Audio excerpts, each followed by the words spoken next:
በተረፈ አስተያየታችሁን ለመስማት ጥያቄዎቻችሁን ደግሞ የቻልኩትን ያህል ለመመለስ ዝግጁ መሆኔን ገልጬ መድረኩን ለጥያቄና አስተያየት ክፍት እናደርገዋለን። እንኳን ደህና መጡ። እኔም ለ8 ዓመት በፐርሰናሊ እርስዎንም ሆነ የኢህአዴግን መንግስት ስቃወም የቆየው ኢትዮጵያዊ ነኝ። አምባሳደር ብርሃኔ ያውቃሉ። አሁንም በብዙ ጉዳይ በኢህአዴግ በሚያደርገው በብዙ ነገር አልስማማም። እርስዎም በኔ ላይ ስማሙ ይችላሉ ማለት ነው። ነገር ግን አሁን ብዙ ጥያቄዎች አሉ። ግን አንዳንድ አለፍ ብዬ ልጠይቅ ተፈቀደልኝ። በተለይ ከመጀመሪያው ጥያቄ የመጀመሪያው ጥያቄ የአሰብ ጉዳይ ነው። መቼም ቤት ጠቅላላ ጥያቄ የሚያቀርብ ይመስለኛል። ግን የአሰብ ጉዳይ በጣም ለሁላችን በተለይ የእርስዎ ንግግር የኤርትራኖቹ ግመል ያጠጡበት የሚል አመለካከት ተናግረው ነበር ከዚህ በፊት። በእርግጥ ንግግሩ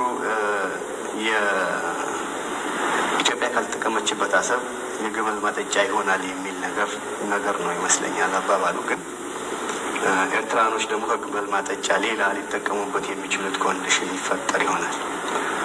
ደግሞም እየታየ ነው። አሁን በቅርብ ጅቡቲ ላይ እንደሚያደርጉት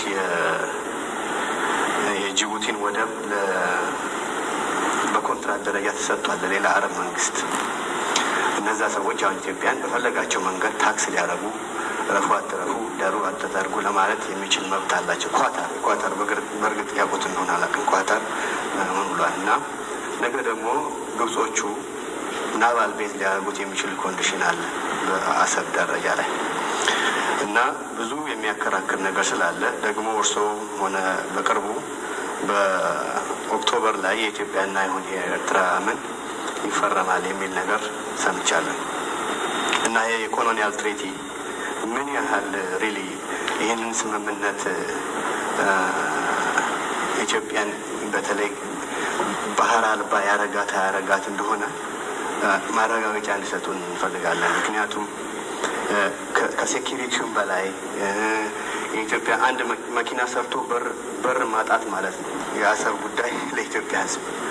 ስለዚህ በዛ ላይ አተኩሮ ማየት እና ብዙ ታሪካዊ የሆነ ነገር የዚህ የቀይ ባህር ምን የሚባል ድርጅት ተቋቁሞ ስለዚህ ስለ አሰብ ጉዳይ ባለፈው ማክሰኞም ሰላማዊ ሰልፍ አድርጎ ነበር። ይስሙት አላውቅም።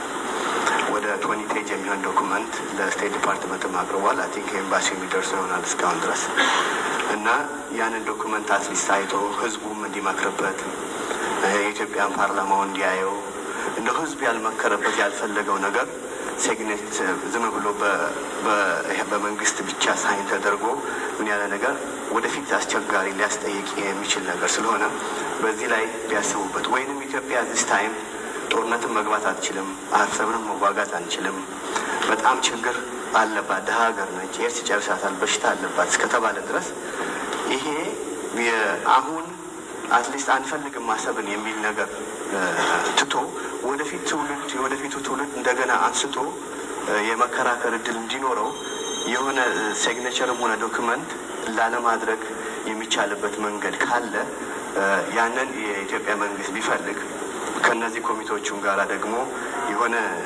ንግግር ቢጀምር በጠቃሚ ይሆናል። ብዙ ኢትዮጵያውያኖች በዚህ አካባቢ ስላሉ በዚህ በአሰብ ጉዳይ ኤርትራ ከኢትዮጵያ ተገንጥላ ሬፈረንደም ላይ መርጣ እንድትሄድ አድርገናል።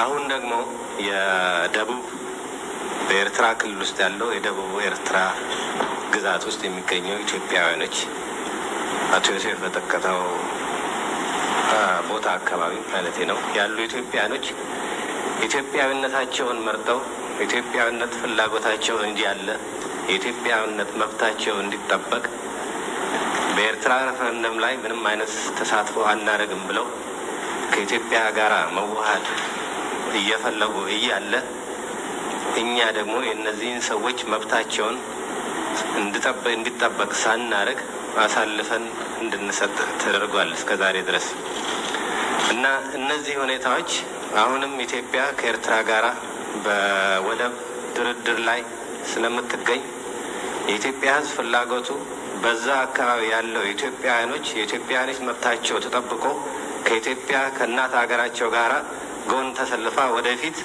ከህዝቡ ጋር አብራ እንድትሰለፍ ይህ መንግስት ይህንን አይነት ጥያቄ ወይም ግፊት እንኳን ቢኖር ይህ መንግስት ይሄን ጉዳይ ወደፊት ህዝቡ እስከሚፈታው ድረስ አብሮ እንዲያስተላልፍና የደቡብ ክልል ያሉን ኢትዮጵያውያኖችን አሳልፎ አሰብ ጉዳይ ላይ የተነሱ በርካታ ጥያቄዎች አሉ። ከተለያየ አቅጣጫ ሊነሱ ይችላሉ።